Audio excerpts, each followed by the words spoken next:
NJ Cody Ironworks. One of the things I do a lot around here is branding irons. And one of the funny things lately that I've been doing branding irons for is weddings. It's become a thing, I guess, for people to get custom branding irons for their weddings. Well, this little video is about do's and don'ts when you're ordering your branding irons.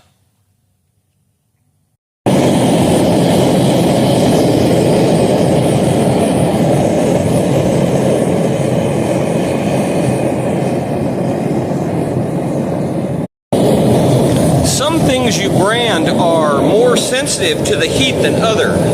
Things like leather are going to brand differently than a hardwood like oak or a softwood like fir. I'll show you here.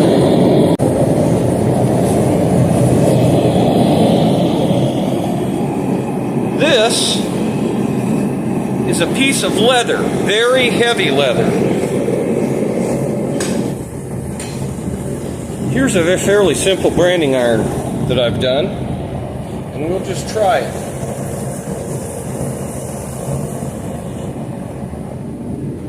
Well, that didn't turn out too bad, but the letters are fairly simple. As you can see from this TikTok symbol, it got pretty hot on this one, and it kind of overburnt the brand. So you want to test it first.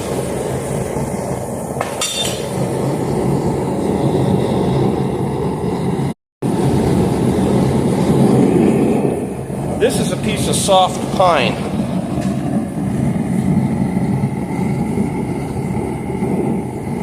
Notice how I rock it back and forth. Also, this branding iron isn't supported. It doesn't have any gussets in it, so it's fairly floppy. So it's going to take more work to get your brand in. Oh look, it overburnt.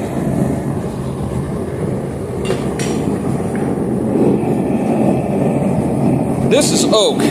It has a lower moisture content. It's quite a bit harder. It doesn't tend to burn as bad.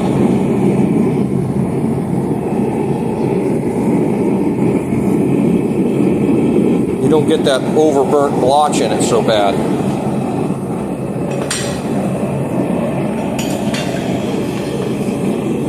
We'll try something a little more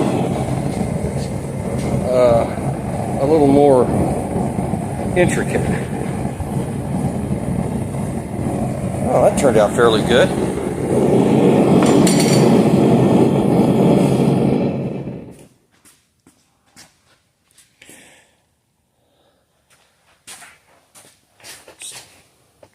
Generally, when I'm doing brands for myself, especially to be used on livestock or if you're going to be using them a lot, I put gussets in. These are gussets. When the steel gets hot, it gets really flexible, almost like spaghetti. So if you go to reefing on this a lot when this is hot, you'll have a tendency to bend it. The gussets keep that from happening. Some. If you're doing something really intricate or something, maybe not letters or simple letters, something like this. This is cut out with a plasma cutter. Now this one's fairly thin. I think this is 14 gauge. But as you can see here, somewhere I have one. I thought I had one around here somewhere. As you can see on this box, they turn out fairly good if you're careful and you don't have too much heat in that thin little piece of material so you're bending it all over the place. Mostly I specialize in regular old branding irons. This is a set of branding irons that spells out welcome, and these are the ones that I did for my own Wyoming registered brand. so they're fairly heavy. When you're doing them out of this thicker stock like that, especially with a small brand like that, you don't have to have the big gussets in there. Of course, they are a lot better to display if you add some decorative.